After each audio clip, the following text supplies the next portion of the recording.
Okay, for whenever you're laying out a pattern on a wall, a surface, or a piece of furniture, it doesn't matter what it is. If you're laying out a pattern and you want it to look clean, professional, balanced, and even, always start your measurement from the center. You're going to do all your layout for everything from the center of the surface, the wall, or whatever you're doing your pattern on.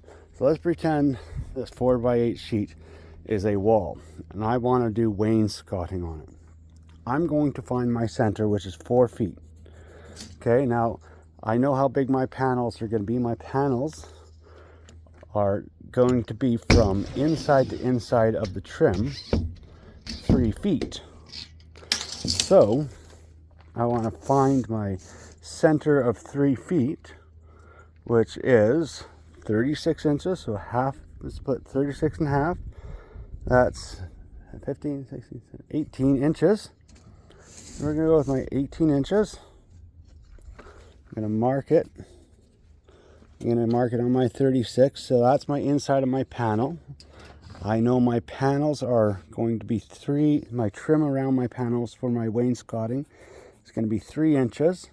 Then from that one, I measure out my next panel, my inside of my panel. But always start your measurements from the center of your surface, because then it's going to be even going out both directions. And then the difference is going to be made up equally in the corners at the ends. Okay, you're going to have equal on both sides. You're not going to have an oddball spacing. You're not going to have it tight in one corner, then a full panel, and then this oddball panel in the center. You want it to be uniform. So always lay out from the center. And if you're doing striping, once again, always start from the center. That's where your first stripe's going to be. So you're going to split your stripe in half. So if you have a 1-inch stripe, you're going to go 3/4 inch on this side, 3/4 inch on this side. Then you're going to measure your spaces. So your spacing is every 6 inches. So 6 inches, 1 inch, measure out 6 inches, 1 inch, measure out 6 inches, 1 inch, and you continue your spacing down that way.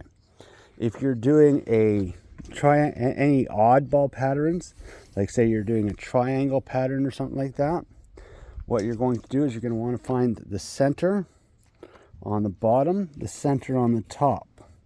And to keep it uniform, whatever your spacing is going to be on the top, so say you're going to have a 6-inch spacing, you're going to come over 6 inches from that center, and then from here you're going to come over 6 inches again.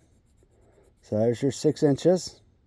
Okay, so now you're going to run your diagonal from this point down to this point, and then you're going to come over another 6 inches from there, 6 inches. You're going to come from that 6-inch mark all the way down to this 6-inch mark. So you have 6 inches, 6 inches, 6 inches, 6 inches, 6 inches, 6 inches, and then here in the center, you're going to have a 12, and you're going to have 12 inches. Or you can even it up more and you can go 3 inches and have a 6 inch, 6 inch, 6 inch. So you can come over 3 inches, then coming down here, and then your 6 inches, and then come down, and your angles will always be the same angle. They'll always be the same. But the trick to doing layout for any kind of wainscoting pattern or design on any surface is always start from your center and lay out going to the left and lay out going to the right. Always start from the center, and make sure your measurements on the bottom and your measurements on the top are all the same measurements.